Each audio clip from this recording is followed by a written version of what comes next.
The Prince's Cairn marks the traditional spot from where Prince Charles Edward Stuart embarked for France from Scotland on 20 September 1746, following the failure of the Jacobite Rising of 1745. The cairn is located on the shores of Loch Uamh in Lochaber. It was erected in 1956 by the 1745 Association.A, historical society dedicated to the study, recording and preservation of the memories of the Jacobite period. Although the cairn commemorates the final departure of bonny Prince Charles before his exile to France, Loch Uamh is also where the young Pretender first stepped ashore on mainland Great Britain on 25 July 1745, and where, in April 1746, he escaped to the Hebrides after the defeat of his forces at the Battle of Culloden. Monument. On the morning of 4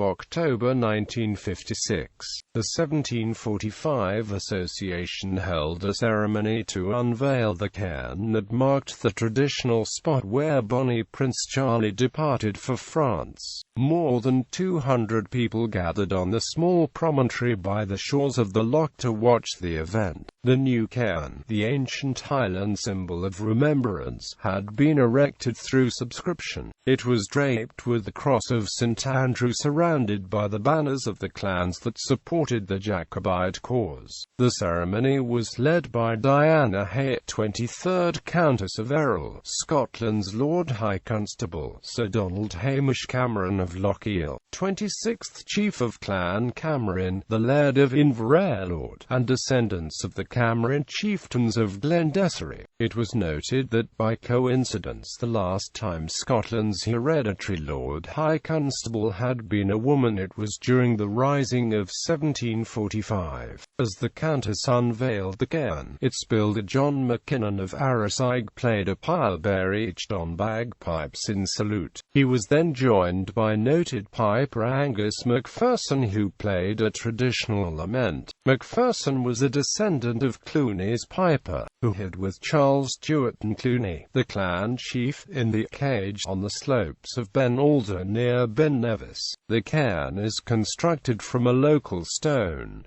Its plaque has an inscription in both Gaelic and English which reads, Aria Buel Ithrases and Bho Entreso and Sheol Imprians Atir Larker Ais Du Enfraring. This cairn marks the traditional spot from which Prince Charles Edward Stuart embarked for France, the 20th of September 1746.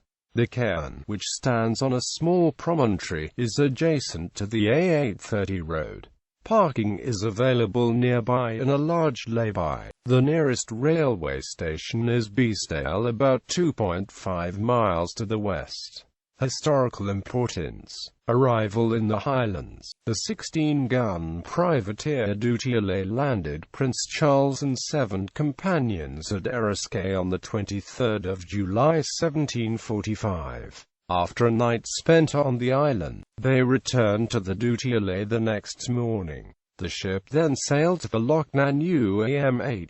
This is where Charles Stuart first stepped ashore on mainland Britain. After staying at the Clan Ranald farm at Borrowdale on Skye, he crossed the Sound of Arrasig to Moydart on Dutiale on 29 July. In August he raised the Jacobite standard at Glenfinnan in the Scottish Highlands, beginning the Rising of 45. Flight from Culloden. On the evening of 26 April 1746, 10 days after his defeat at Culloden, Charles Stuart, Colonel John William O'Sullivan, Captain Felix O'Neill, Father Alan MacDonald, Donald MacLeod, Ned Burke and several boatmen set out to sea from the shore of Loch Uamh for the Hebrides. However, the weather was terrible and the boats soon began to fill with water. Even MacLeod, who knew the seas well, thought all was lost. The sailors prayed for deliverance, prompting the prince to comment that while the clergyman who was with them ought to pray, the rest would be better employed bailing out the water.